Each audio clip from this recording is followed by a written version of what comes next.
back to another episode of the Last of Us Talk Show. I'm your host, Mikey, and today we are doing our spoiler review of Season 1, Episode 5 Endure and Survive.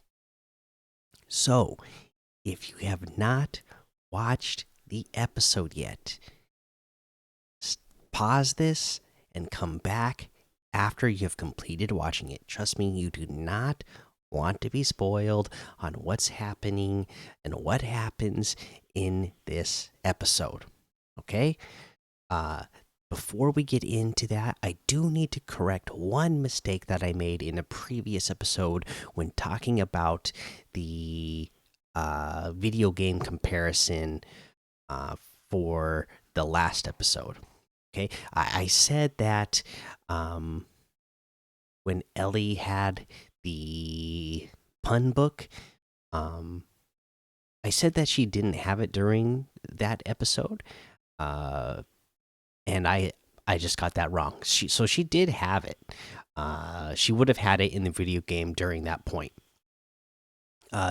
In the TV show, it does happen sooner. They show it that she pulls it out, when they're on the road, and that's a good place to introduce it for the TV show. In the video game, she pulls it out actually when they are in the city.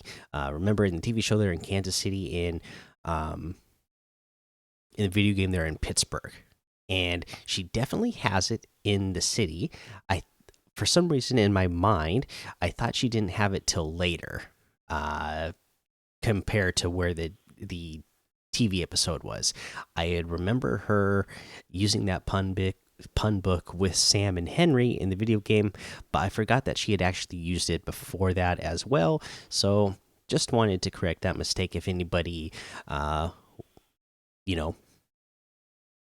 couldn't heard me say that and was also a video game player and was just thinking that I was wrong, or maybe I confused them or whatever. So there you go. There's that correction.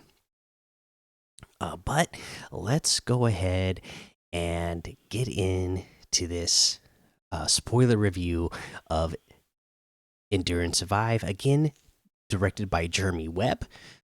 So he did episode 4 and 5. Made sense because they were so connected. And again, we had Pedro Pascal, Bella Ramsey, Melanie Linsky in here as Kathleen, Jeffrey Pierce as Perry, Lamar Johnson as Henry, and Kevon Woodard as Sam. And fantastic performances by every single one of them. Okay, let's get into this. We start out the episode. We see a big red flare being shot off into the air. The crowd, they are cheering freedom and cheering "fuck you, Fedra." And then we see this resistance group executing Fedra soldiers. We see a tank driving through the streets, saying that if anybody is caught hiding, that helped Fedra, any collaborators helping them, any Fedra, they're all going to be executed if you're hiding. So I guess come out and give yourself up. We see Henry and Sam. They are witnessing this as this is all going down there, and they are hiding. That tank that was driving through the street, by the way, or the Humvee, and it was like dragging a Cedra soldier body behind it with I don't know, it looked like 1,000 knives stabbed into it. Like, this resistance group is nothing to mess with. They are out to, they're out for revenge, man. They don't want to just take over. They want to take over and make people pay for how they were treated. And we see in our next scene that Kathleen is sitting down with prisoners who we find out these are all collaborators. And Kathleen wants to know if it felt good ratting on their neighbors, if it was worth it, doing that for medicine, food, for apples, she's just, she obviously hates Fedra, and she hates the collaborators as well. She's not putting herself in their shoes, right? Uh, Again, this a big theme uh, of the show is about love and what you would do for the ones that you love, right? So I just imagine that every collaborator that is sitting here as a prisoner, um, is it great that they were ratting on people to Fedra? No, but in this world, you have to do what you have to survive and to save the ones that you love. And so I can just imagine that's what these people were doing, and that's why they were collaborators, right? But again, Kathleen just has no sympathy, doesn't care at all. She wants information from them. She wants to know where Henry is. She says that nobody's going to die. You know, they're all going to be put on trial and they're going to have to do prison time, but she needs to know where Henry is. And nobody says anything, so she's like, okay, fine. She tells Perry, go ahead, kill them all. And then somebody speaks up and says, okay, they're with Edelstein, the doctor that we saw from the last episode that was executed, right? And she's like surprised at this. She's like, oh, wow, I didn't know he was a collaborator too. Obviously, he was a lot more discreet than the rest of you idiots. But okay. She gets more information saying Henry and Sam are meeting Edelstein in the city. They Edelstein had a place to stay that they could hole up in if things ever went bad. And Kathleen's like, gone bad? Or like, what are you talking about? Obviously, things are great. We took down Fedra, and Kansas City is free. Again, if we saw what was happening at the beginning of this episode, you're kind of thinking, okay, you just took down one fascist group and replaced it with another, right? And Kathleen exits the room. She talks to Perry in the next room over, and she tells Perry she wants everybody, all the men going door to door, all the soldiers going door to door, searching for Sam and Henry. And Perry's like, right now? And she's like, yeah, now. Not 2 days, not a week, not a month from now. We don't want to give Henry and Sam, a big, huge head start. I want them now. They're not, seventh on my priority list. They are number one. I want them. So Perry gives into that and says like, okay, yep, that's what we're gonna do. And then Perry's like, well, are we really gonna put these collaborators on trial? And he sounds like, the way I took it is like he doesn't really want to do that. He's like, he feels like she feels. These people, they ratted us out for their own gain. So why do we even need to give them any sort of sympathy? And so Kathleen's like, of course we're not going to put them on trial. Kill them and just burn the bodies after because it's faster. So we see them go into the next room, and you hear a bunch of screaming. So obviously they carried out the execution of all those collaborators. Next up, we see Henry and Sam. They're making their way up a building to meet with Dr. Edelstein, or Edelstein, and they meet with him. They and this is the room where we saw all the paintings that Kathleen had found in the last episode, and so Sam, Henry, Dr. Edelstein here, they're all trying to figure out what the plan is. They got enough food for 11 days, so they have that much time to figure it out. Dr. Edelstein asks Henry if Sam is scared, and he's like, yeah, he's scared, but he's seen a lot. And Dr. Edelstein tells him, well, he's scared because you're scared. And Henry is Sam's caretaker, so if he's going to be scared, then it's going to make Sam scared. So Henry goes over, talks to Sam, assures him that, hey, nobody's going to find them here. but you know what? It is ugly here. So he gives Sam some crayons to color with so they can liven up the place. And then we cut to 10 days later. The streets are still loaded with raiders all over the place. And, Sam and Henry, they're running out of food. We see that Edelstein left and he has not come back to this point. Again, this is 10 days in. They only have 11 days worth of food. So Henry tells Sam that they need to leave. He's figured out the patterns that the resistance group moves in, so they're gonna go when the coast is clear. Sam once again scared. So what does Henry do? He takes a paintbrush, gets that orange paint, and paints that superhero mask on Sam. It's making him Super Sam. Sam approves, and this is what he needed to do to get some courage to be able to make their next move. As they're getting ready to leave, this is when Joel and Ellie crash into the building across the street.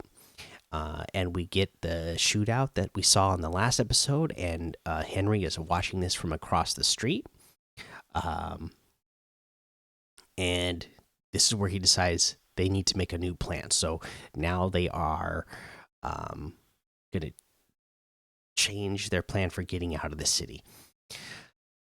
We see them, they go into the same building that Ellie and Joel went into from the last episode, and they even find the glass that Joel put down, so they just walk extra carefully. That's how they got around that, to not make any noise. So we see, again, we get Ellie yelling at Joel, like, Joel, Joel, Joel, wake up. And now we get a different angle and perspective of this scene. And Henry's, holding the gun on Ellie. Sam is still holding the gun on Joel. And Henry here, he's trying to make a deal. His voice is stuttering. He obviously sounds worried. He says, "If I lower my gun, we didn't hurt you, so you don't hurt us, right? That's the deal." Joel agrees.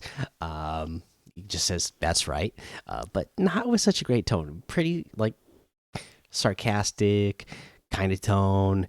Ellie would say, "Hey, asshole voice," right? In an asshole tone. Because Henry's like, "Hey, man, that's a weird tone.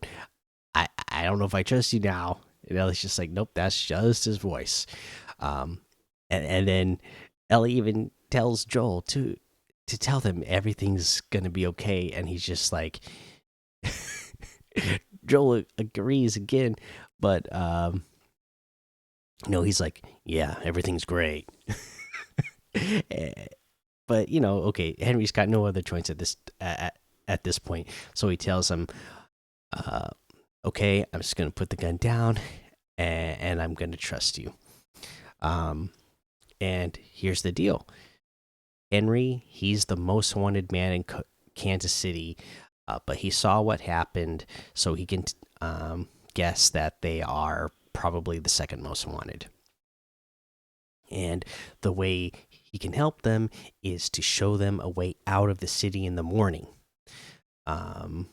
He's from the city, so he knows the city in and out, and he knows a way out. When we get to their next scene, Henry explains that Fedra in Kansas City was horrible. In fact, it's so horrible that Joel even heard of how bad Fedra was in Kansas City. And that's why people rose up.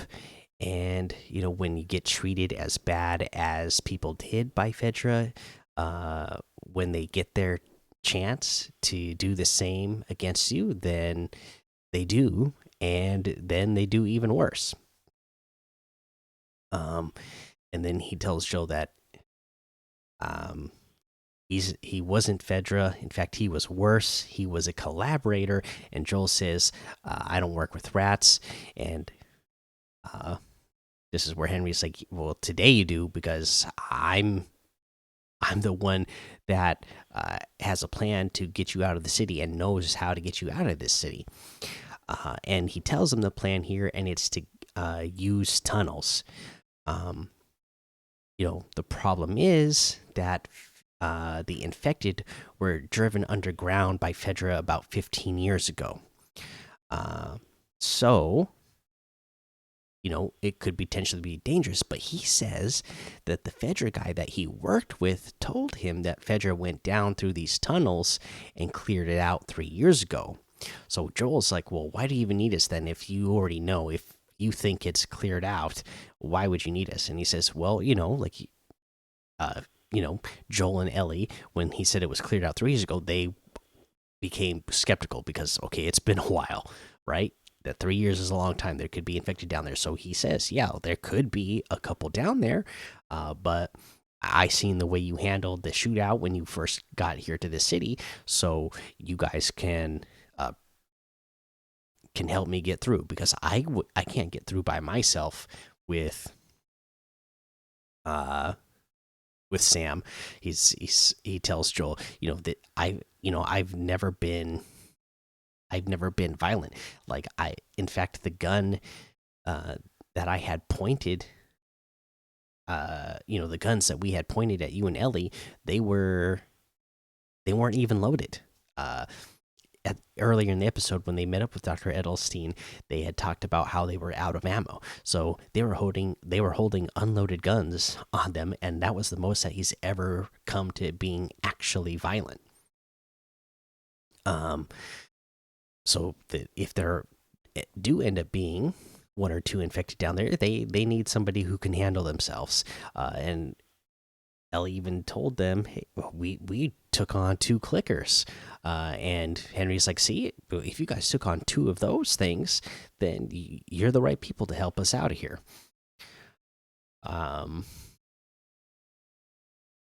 So we get down to the tunnels because they have no other choice. That is what they do. They go down to the tunnels. They open it up, and we don't see anything. And Henry Sands' plan is good, and Joel's like, no, shut up. You don't know anything. The plan's not good. Just because we don't see anything right now, we've only been down here for 3 seconds, that doesn't mean a thing.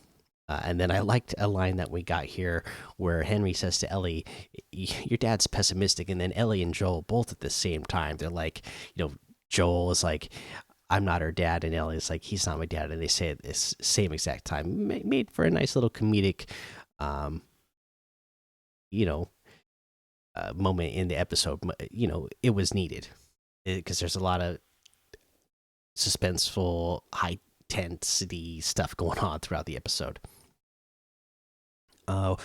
They get to an area in the tunnel where there was community that had attempted to bunker underground during the outbreak, and Joel said he's heard of places like this, and Ellie's like, oh, I wonder what happened to him, and there's like a whiteboard that has all these rules written on it. Joel has made rules for Ellie, and Joel says, well, they probably didn't follow the rules, and they all ended up infected. And this is an area that I can't wait to talk about in the video game comparison as well. While we're down here, Sam finds a Savage Starlight comic book, and he and Ellie bond over that. And that's where we get our endure and survive line from this Savage Starlight comic books. Obviously, I say it at the end of every episode. It is a huge saying within the fandom community of The Last of Us. So it was cool to see the comic book and get the line here and have the episode named after it as well. But again, some nice levity moment down here. Ellie and Sam playing and laughing together. And we see Joel and Henry sitting at a table watching them, and Joel gets it now. He says to Henry, if he was a collaborator because he was keeping, he was doing it to keep Sam alive, he shouldn't have said what he said earlier. He doesn't even say sorry for calling him a rat and not wanting to work with him earlier. He just says, sorry for what he said before, because he gets it. He knows what it's like. Again, he's putting himself, unlike Kathleen is willing to do, and putting herself in in Henry's shoes. Joel is willing to put himself in Henry's shoe and understand and get, like, okay, he is your family. You got to keep your family alive. And then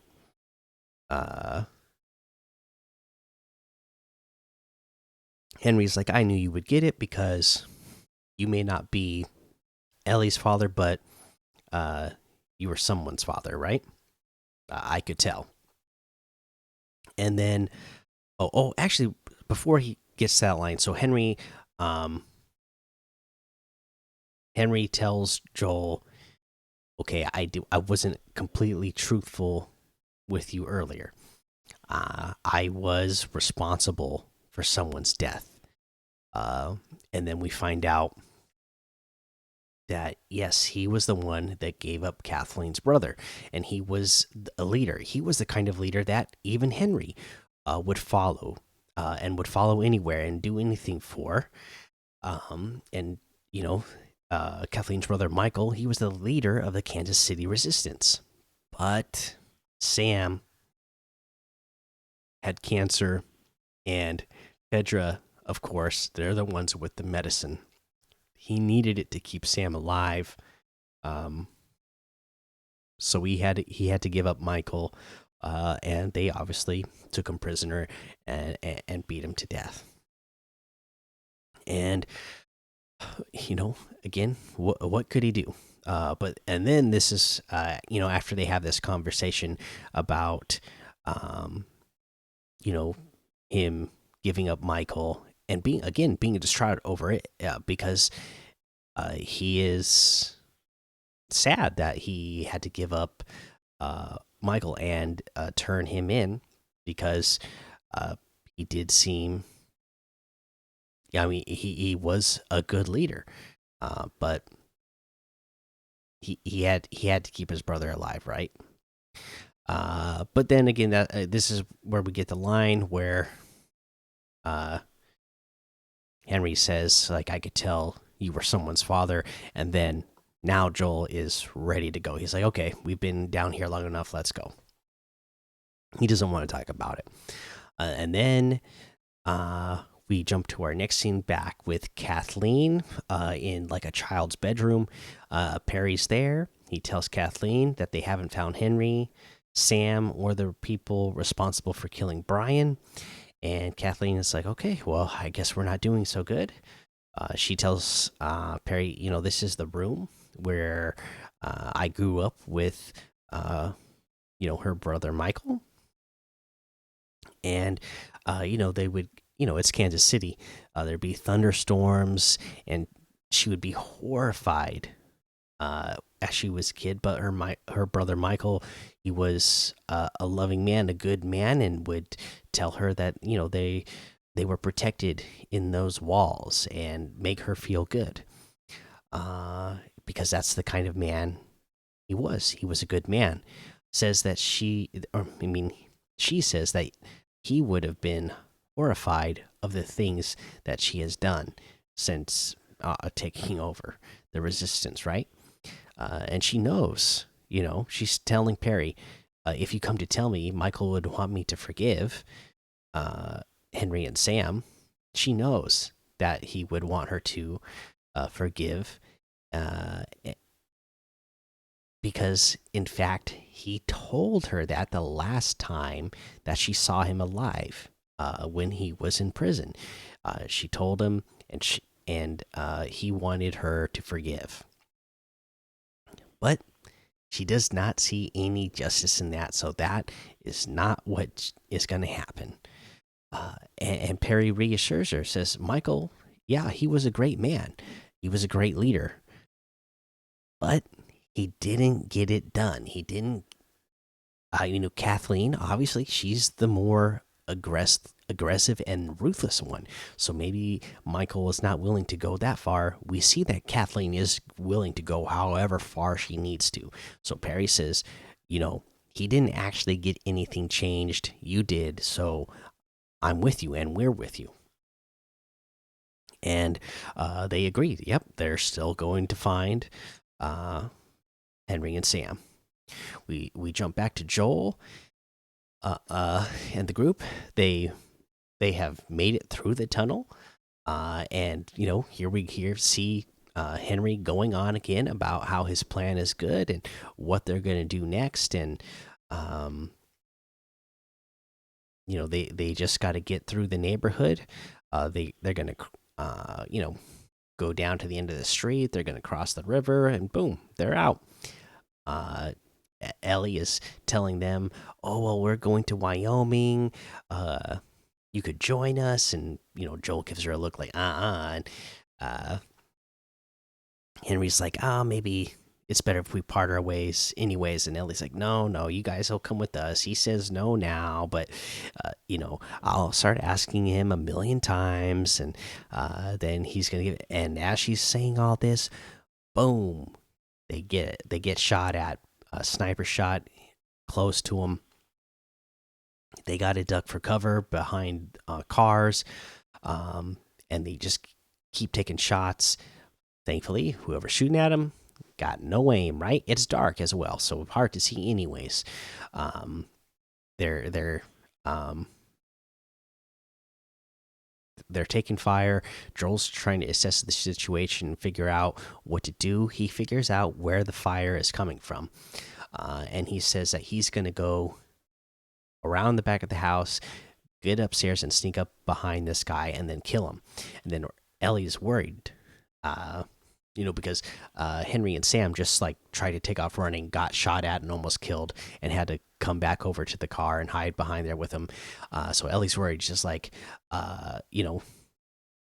you're gonna die. And then he's like, no, no, I'm not gonna die. And she said, well, if you're not gonna die, then we're gonna die. He's like, just stay back here, don't move. He's not gonna get you. And then he asks, this is a big moment for Joel and Ellie here. Because when she's like, "Don't leave because if you do, you'll die," Joel just asks, "Do you trust me?" And she has to. She doesn't even say anything out loud, but she has to look at him and acknowledge that she does trust him. And this is again big for both of our characters because Joel, uh, has to ask of her trust, and she has to put her trust in him. So they're both. Again, this is a bonding moment between them, sharing a trust in one another. Joel trusting her to stay put and trust him, and Ellie trusting Joel with her life in his hands. So Joel does take off. He makes his way up to this house. He gets in. He gets upstairs and sneaks up on this man that's been sniping at them. Sure enough, it's an old man. Maybe that's why his aim wasn't so good. Maybe he doesn't see so good in the dark, anyways. But he's just sitting there. He looks like, oh well, I know you have the drop on me. And Joel just says, "Put it down, man. I don't want to kill you. Just put the gun down, slide it over to me, and you stay here for an hour. That's all you have to do. Don't make me do it." And again, this is where we know that okay, Joel is just not like some action star going in willy nilly and killing everybody. It's not something that he wants to do. It's not like he's like again, our characters in this TV show are not like bloodthirsty people out for blood, out to kill. He's willing to just like let this old man go if he lets them go. He's bargaining for that. That's what he wants. The old man does not let him have that option. He tries to point and shoot at Joel. Joel acts faster and kills the old man. So he has to kill him. Then we see there's a radio in the room. Kathleen is calling for the old man, saying, "Okay, we're coming to you. We're almost there." And now Joel is trying to yell out the window to Ellie, Henry, and Sam to run, run. This is where we see The truck that has the big plow on the front of it that says run, they're just like, again, plowing through the cars through the city, looking for Henry, Sam, and Ellie. Joel, he's got this rifle upstairs now. He's like shooting at the truck as it's like chasing down Ellie, Henry, and Sam, and it takes him a few shots, but he's finally able to take out a tire on that truck. It crashes into a house, blows up, starts this huge fire. I mean, not Joel, Ellie, Henry, and Sam all made it out of that area alive, and now they're hiding behind a car, right? Kathleen does arrive with a ton of enforcements. Um, she's like telling Henry, "All right, come on out. It's gonna save us a bunch of time. No use in hiding now. We got you cornered." Uh, Henry uh, yells out to her, "Okay, I'll come out, but you got to let the kids go. Let Sam, let Ellie go." Kathleen says, "No. Uh, unfortunately, this girl is with the man who killed Brian, and Sam, well, he's with you." And he's like, "You don't understand." And she reassures him, "No, I understand. I understand why you did what you did. Uh, but at the same time, to her, this we see how sick in the head her character is. She's like, but it was fate for Sam to die. He's just a kid, and kids die. Yeah, he's just a kid, but kids die all the time. And they probably do die all the time in this world. But again, for Kathleen, that means like, well, this kid isn't worth saving then. It wasn't worth saving him for, giving up my brother and giving up the resistance. Like, you should have just let him die.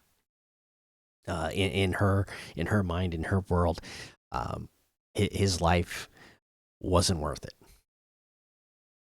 And then Henry here, we see Henry here is willing to give himself up for his brother. His brother is his purpose. He wants more than anything for his brother's life to go on. So he tells Ellie, and he's comfortable with it at this point. He's seen how Joel can protect them, so he's willing to let Ellie take Sam and run, hoping that they're going to get to Joel and then get out of there. But he'll give himself up. So Henry steps out, after telling Ellie to take Sam and run, and he steps out, and Kathleen is going to execute him, about to execute him.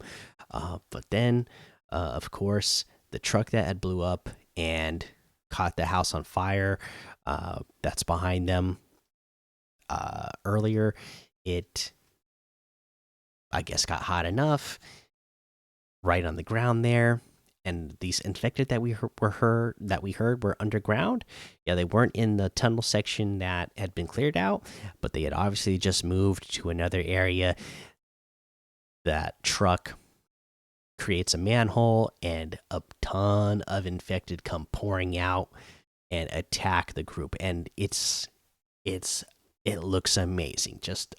It looks like there's dozens upon dozens of infected running out of here. The resistance soldiers, they have assault rifles, and they're having troubles taking down all of these infected because there's so many. And then a big bloater, that's what we call the big guy that came out of the ground, the huge infected, right? That thing comes out of the ground. Everybody's like unloading clips of magazines into this bloater. It's just taking the damage and moving on with no problem. So Perry tells Kathleen, "You run, don't look back, just run." He unloads a whole nother clip into this bloater. Bloater just walks right up to him, grabs him by the waist and the head and rips his head clean off. Uh, just an amazing scene there. um, uh, let's see here. Henry and Sam. We see them. They're under a car trying to avoid being attacked by the infected, but they have a bunch of infected just like there at their feet, trying to reach under their car to get them. Ellie is across the street, so she's got to make a run towards them to help save them, right? Uh, she's running across the street. As she's running across the street, this is where we get the most like action hero type of event that we've seen for Joel at this point.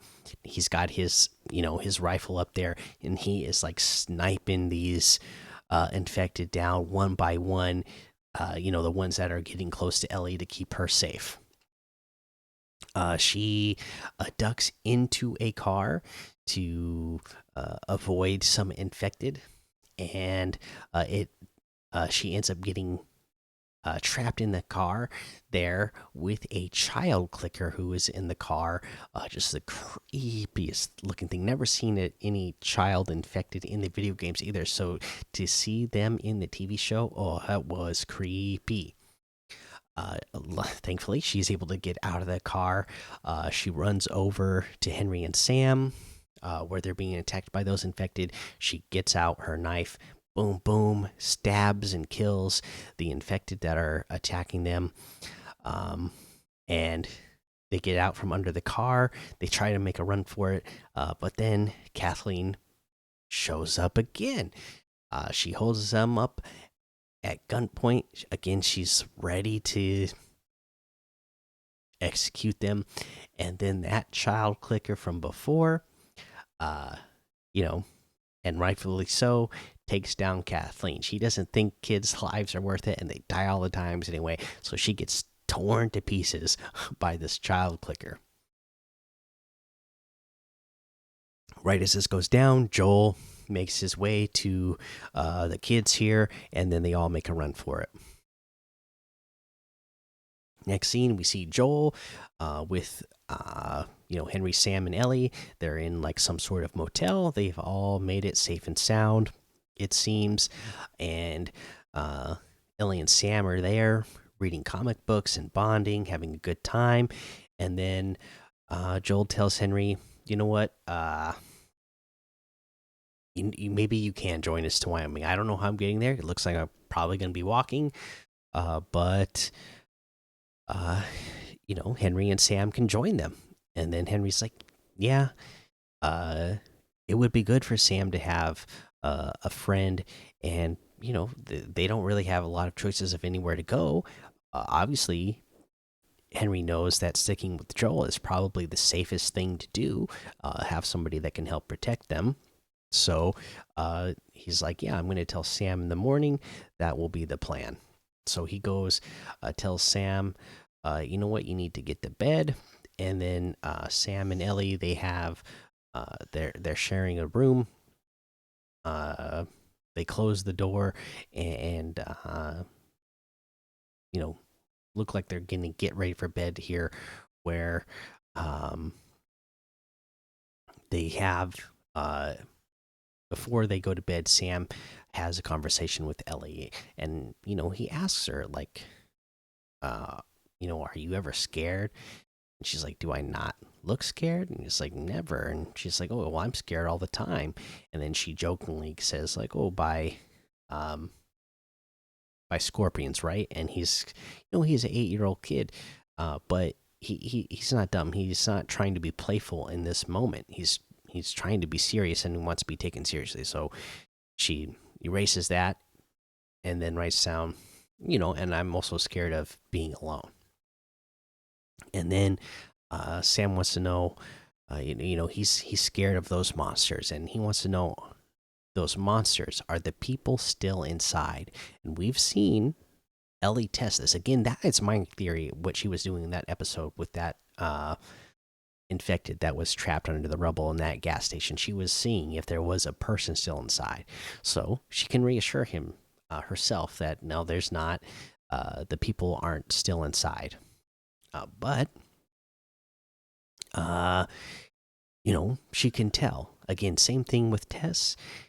She's able to read him and can tell that, oh no, like he wouldn't be asking this if something wasn't wrong. He pulls up his pant leg to reveal that, while he was under that car with those infected, uh, going after him and Henry, looks like he got a bite around the ankle and is indeed infected. We know it's at the ankle, so he's got, if I remember right, from the beginning of the season, that's like 8 hour uh, timeline before you get turned. Um, so they have time. So Ellie here again, experimenting again. Ellie shows him her infection, her scar on her arm, and she tells Sam that her blood is medicine. She doesn't really know what's going to work here, but I believe in this moment that she thinks like, okay, maybe this can work. I don't think I've seen a lot of people like theorizing that maybe she was doing this just to comfort Sam, but I think in this moment she's really thinking that it's a possibility this can work because she doesn't know how she's immune or how it works. So she cuts her hand and then she wipes her blood on Sam's infection and tells Sam like he's going to be okay. She's going to stay up with him all night, and she promises to do that when Sam asks her. And of course, just like she told Joel when they were driving that she wasn't tired, she wasn't able to make it up all night with Sam. At some point, she did fall asleep. She wakes up and she sees Sam sitting there. He's sitting in front of an open window again, and we know how important those are with the symbolism in the game starting a new chapter. He's just sitting there in front of the open window, um, facing out towards it. So Ellie wakes up and says, she's just calls for Sam, trying to get his attention. Doesn't respond. Ellie gets up, walks over to Sam, and he turns to her, and clearly infected, starts attacking her. Tackles her through the door. She ends up on the floor in the room that Joel and Henry are sleeping in.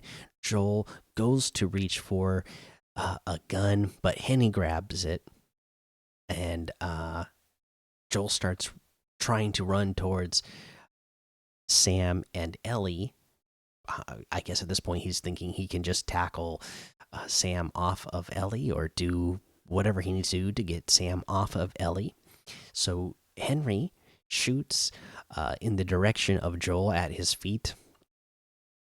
And then, Ellie is there still struggling on the ground against Sam. And then Henry turns the gun on Sam, shoots him, and kills him. I mean, at this point, in my eyes, Sam was dead already, right? He was gone. He had just turned. It's not Sam anymore. But of course, it's still, it is still Sam to Henry. And either way, whether he lost Sam to the infection or because he just had to kill Sam with his, with his own hands by his own doing, Henry is in shock that at what he just did himself and what he had to do. He had to do it to save Ellie because at that point there was no more saving Sam. But again, think of everything that Henry's gone through. He's given up a leader that he loved and believed in because his brother had cancer and needed to save him. He's done all this work to get Sam out of the city and get him to safety, to only himself have to put Sam down. He's in shock. Uh, can't can't process it. Can't deal with it in the moment. Turns the gun on himself and pulls the trigger. And what a horrifying scene, right? Just absolutely horrifying. And I, you know, it's just absolutely devastating for everybody involved, right? Obviously, for Henry to uh, have to do that to his own brother, but Ellie, I believe that she was obviously taking a liking to Sam and was really, they were having like that, like a brother sister type of bond going on just in the short time that they had been together. They were really bonding, and she really thought she could save Sam, or she was hoping that's what was going to happen, and it just didn't work out that way. So we see our next scene. Joel has actually dug graves and buried Henry and Sam. Uh, I believe that just goes to show how much they bonded over that like 2 day period that they spent together. Because I don't think Joel does this for just about anybody unless he, you know, cares about him, and he cares enough about Ellie. I think too. I think he's doing this for Ellie as well, because Ellie obviously, uh, again, bonded with them in this short period. So he's dug the graves, he's buried them, he's finished. Ellie goes over. She's got the drawing pad that she would communicate with Sam on, and it just says, "I'm sorry." Again, to me, this again shows that she wasn't just doing this. She wasn't. She didn't just try the putting her blood on his wound as like a moment to comfort her, to comfort him.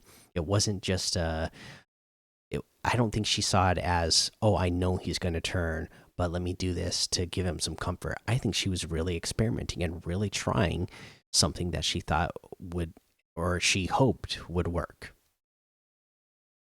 So she lays that down and she just asks Joel which way is west, and she sounds determined. She's got a determined sound in her voice.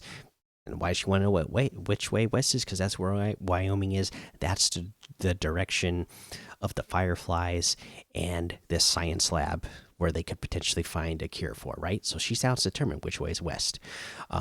Ellie walks away. Joel just stands there and is staring at the drawing pad that says, "I'm sorry," and his walls are coming down, and he now has seen right in front of him what it could be like for family to lose each other again. Again, he's lost his daughter before. He's not let that. I don't think he's let anybody get close to him or allow himself to get close to anybody, because he doesn't want to have that kind of hurt again that he did when he lost his daughter. But he's feeling it now with Ellie. He's getting close to her, seeing her in that same way as a daughter, and he's looking at Henry and Sam and thinking, this could be us, and that's not going to be good because I want to keep this girl protected. You could see visibly on his face he is emotionally affected by everything going on here.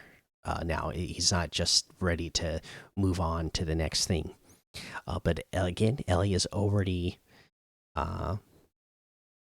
started walking west. She yells back to Joel, "Let's go!" And again, she sounds determined. To me, this is again. I saw some people thinking that this was her turning into Joel, where now she's the cold, emotionally cut off one because of what just happened. She's gone through a traumatic thing, right? And maybe now she's cutting off her emotions. I don't see it that way at all. I see her saying, which way is west, as being determined and telling Joel, let's go, because again, and she sounds that like I don't feel like she was saying let's go with a lack of compassion in her voice. Again, I heard the let's go with determination in her voice. She wants to go west. She wants to go now. She doesn't want this to happen again. She's saying, which way's west? Let's go there. Let's go now. I want to get to the Fireflies. I want to get to this scientist that could potentially find a cure, because I don't want something like what just happened to Sam to happen anymore. I want to be, I want to help get the cure for this thing so this doesn't happen, or doesn't have to happen again, or you know, even if it just happens less. She wants to be a part of that. You could tell the determination in her voice and in her eyes of, okay, what I tried isn't what works, but these people potentially know what they, what they need to do with my body, with my blood, to make it so that it can be used to cure people. And that's how we end the episode. Just an amazing episode. Absolutely loved it. Beautiful acting. Again, I can't wait to get to the video game comparison, because there are subtle changes in here that just made this episode. I mean, obviously, it was emotionally impactful, and it was in the video game as well. But again, the changes that they make from the video game to the TV show, just even subtle changes, are just done so well and add so much that I cannot wait to talk about it. So make sure you're subscribed on YouTube. Make sure you're following on Apple Podcasts or Spotify or anywhere else you're listening. Make sure you're leaving ratings, because that helps more people find the show. Make sure you're leaving comments. I want to know, because this is going to be an episode that is decisive, right? I want to know. Leave in the comments, do you agree with Kathleen, or do you disagree with her? Okay. Do you think that Henry should have, uh, never given up Michael because it wasn't worth saving Sam? Or do you think Henry made the right decision in giving up Michael to save his brother? Whose side are you on? Because I do see people, you know, out there who are taking Kathleen's side and being like, well, yeah, I mean, obviously they had this horrible fascist group doing bad things to, Fedra doing bad things to all the people in this area. So they needed somebody to take down Fedra. So was it really worth one person's life? To me, yeah. It would be worth it. If I'm putting myself in Henry's shoes, I'm saying yes, it was worth it, and I myself would do it too. But yeah, let me know. What do you think? Are you with Kathleen or against Kathleen? All right. Until next time, endure and survive.